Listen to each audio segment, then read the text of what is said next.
ஆச்சி கொழுக்கட்டை மாவு வந்தாச்சு. ஆச்சி கொழுக்கட்டை மாவிற்கு கொழுக்கட்டை அச்சை கேட்டு வாங்குங்கள்.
ஹேமா கமிட்டி அறிக்கை தொடர்பான சர்ச்சைகளும் விவாதங்களும் தீவிரமடைந்து வரும் நிலையில் தேனியில் பத்திரிகையாளர் ஒருவர் நடிகர் ஜீவாவிடம் இந்த கமிட்டியின் அறிக்கை குறித்து கேட்டபோது அது வாக்குவாதத்தில் முடிந்திருக்கிறது. இது தொடர்பான காட்சிகளை நாம் திரையில் பார்த்து வருகிறோம். தொடர்ந்து கூடுதல் விவரங்களை எமது செய்தியாளர் சிவசபாபதியிடம் கேட்கலாம்.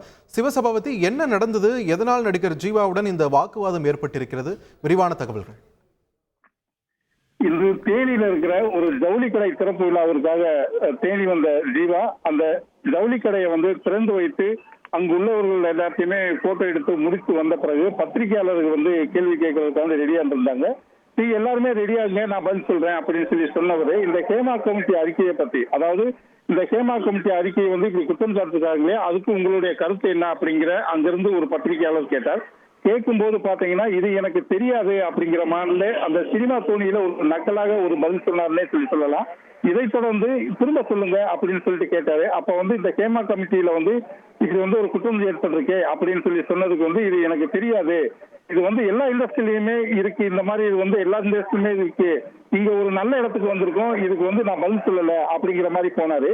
நான் ஒரு நடிகர் அப்படிங்கிற சூழ்நிலையில நீங்க நடிகருங்கிறதுனாலதான் இந்த ஹேமா கமிட்டி குறித்து ஒரு கேள்வி வச்சிருக்கோம் அப்படின்னு கேட்டதுக்கு நான் அப்பதையே நான் பதில் சொல்லிட்டேன் அப்படின்னு சொல்லி கிளம்பி சென்றவர் திரும்ப கேள்வி கேட்ட ஒரு நபரை உனக்கு அறிவு இருக்கா அப்படிங்கிற ஒரு ஒருமைப்பாணியில பேச ஆரம்பிச்சுட்டாரு. அந்த இடத்துல சிறு சிறு சலசலப்பு ஏற்பட்டுச்சு. எப்படி ஒரு பத்திரிகையாளரை பார்த்து நீங்க அறிவு இருக்கா அப்படின்னு சொல்லிட்டு கேட்கலாம் அப்படின்னு சொல்லிட்டு அந்த இடத்துல சிறிது சிறிது சலசலப்பு ஏற்பட்ட உடனே அங்க இருந்தவங்க எல்லாமே ஜீவாவை பத்திரமா அழைச்சிட்டு வெளியே போயிட்டாங்க. இது பத்திரிகையாளர் அங்க இருக்கிறவங்களை இந்த மாதிரி ஒரு கேள்வி கேட்டதுனால ஒரு வருத்தம், அதாவது இந்த கேள்வி ஒரு நடிகர்கிட்ட தான் கேட்க முடியும், இந்த ஹேமா கமிட்டி குறித்து ஒரு நடிகர்கிட்ட தான் கேட்க முடியும் அப்படிங்கிற ஒரு சூழல்ல ஒரு பத்திரிகையாளர்களுக்கு அறிவு இருக்கா அப்படிங்கிற ஒரு பதில ஜீவா கொடுத்திருக்காரு. நன்றி சிவசபாபதி, உங்களுடைய விரிவான தகவல்களுக்கு. ஹேமா கமிட்டி அறிக்கை குறித்து பெரும்பாலும் நடிகர்கள் யாரும் குரல் கொடுக்காத நிலையில் நடிகர் ஜீவாவிடம் அது தொடர்பான கேள்வி முன்வைக்கப்பட்ட போது அது வாக்குவாதத்தில் முடிந்திருக்கிறது. இது தொடர்பான விரிவான தகவல்களை செய்தியாளர் சிவசபாபதி வழங்க நாம் கேட்டோம். ஆச்சி கொழுக்கட்டை மாவு வந்தாச்சு. ஆச்சி கொழுக்கட்டை மாவிற்கு கொழுக்கட்டை அச்சை கேட்டு வாங்குங்கள்.